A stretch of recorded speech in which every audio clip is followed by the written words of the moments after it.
Dragonkin the Banished is a hack and slash in which you need to hunt down powerful dragons to end their domination and ultimately liberate the world. Dragonkin the Banished will be available in early access on PC on March 6, 2025, and will release later on PS5 and Xbox Series X and S. If you didn't watch our first video introducing the character classes, you can find it via the card at the top right of your screen. As a quick summary, there will be 3 classes available when early access launches. The Knight wields an arsenal of fire, the Barbarian boasts titanic strength, and the Oracle with draconic powers. A creature with unique powers tied to an element: fire, ice, toxic, or electric.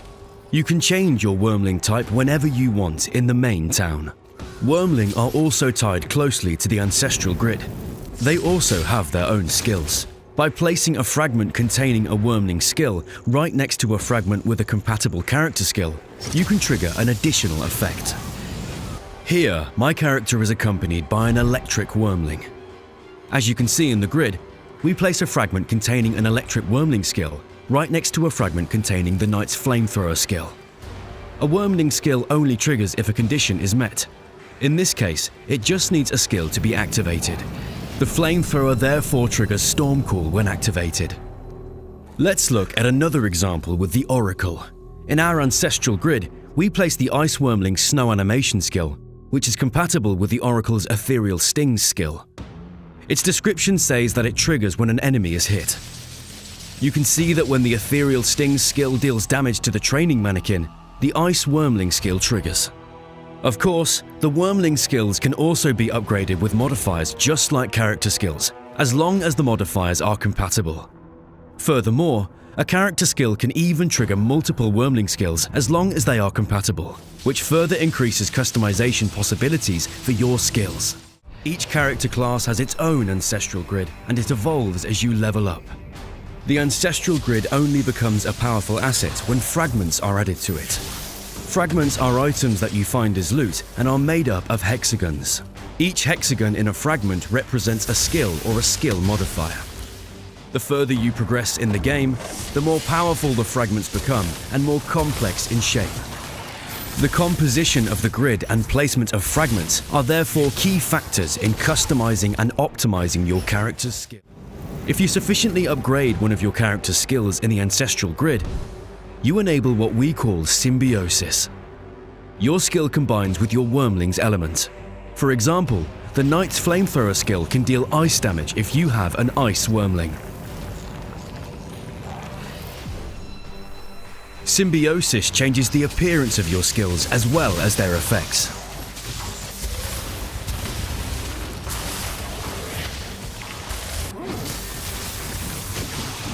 And to give you a good idea of what an optimized grid might look like with all the character and Wyrmling skills modified, here's an example with the Oracle.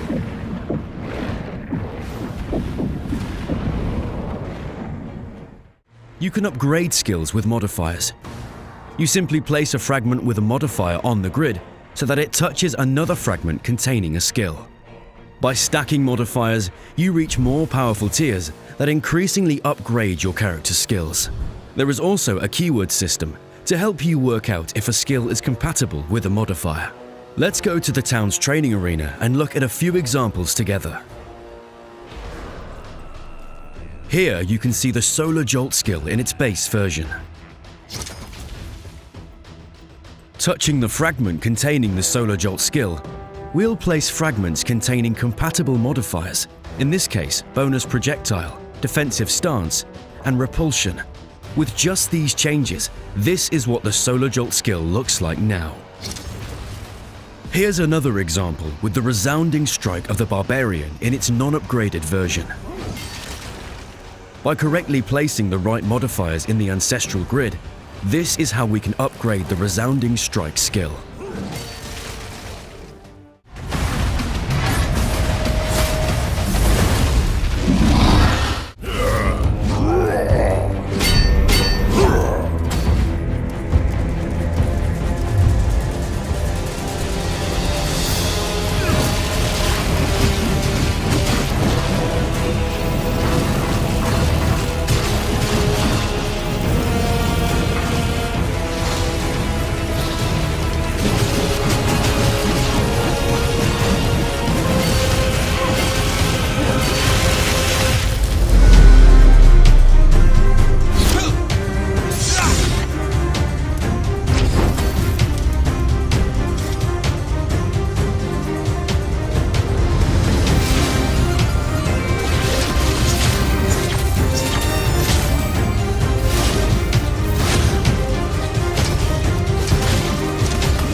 À Eko Software, nous sommes des passionnés de jeux vidéo, et en particulier de hack and slash.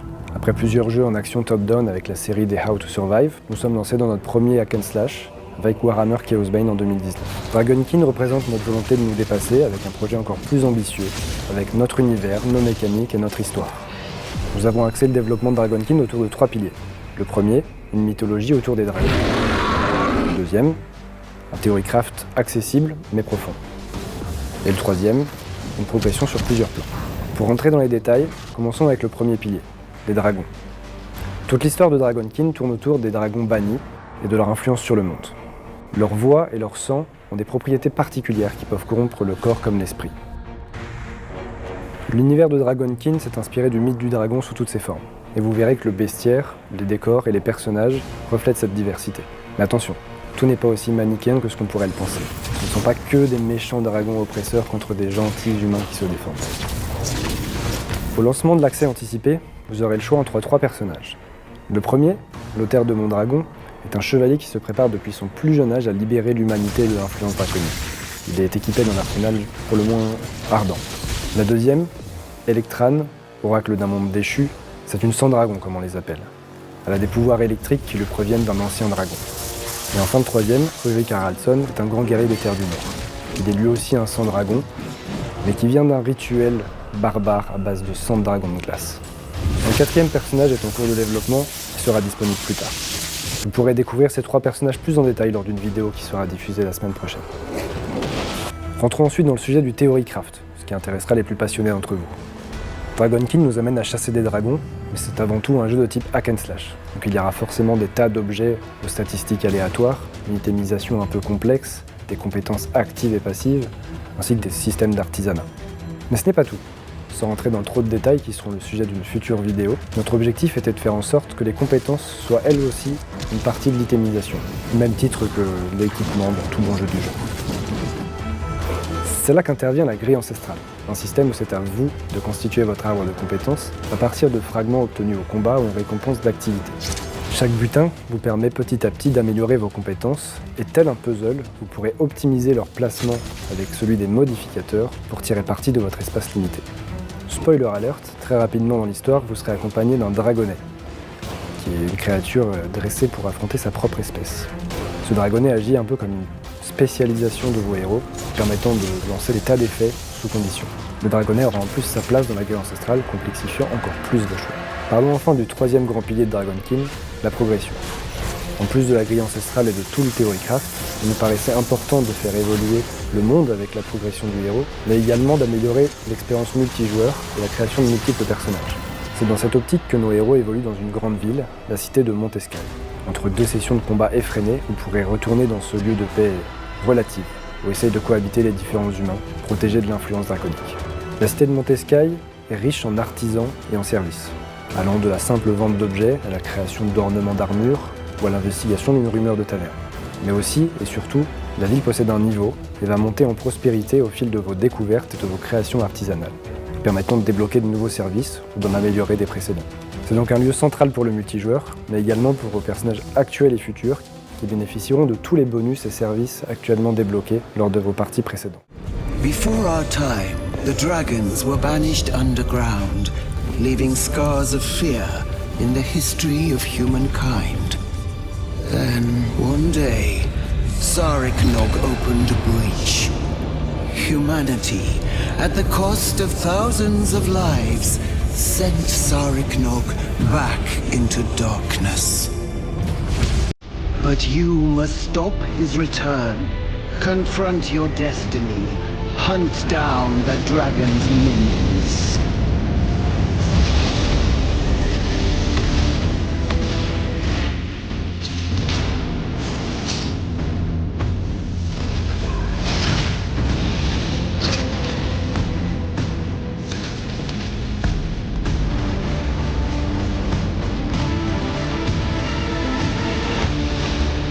Fulfill the prophecy and become the legendary hero you were born to be.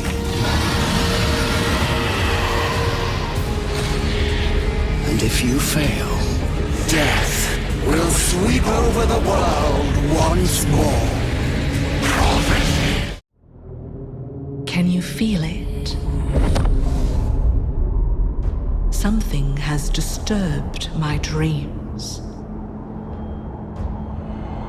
An evil once defeated, but whose blood corrupts us still. He has returned. The great beast, an ancient terror resurrected. Soon all will know that the war against the dragons begins again.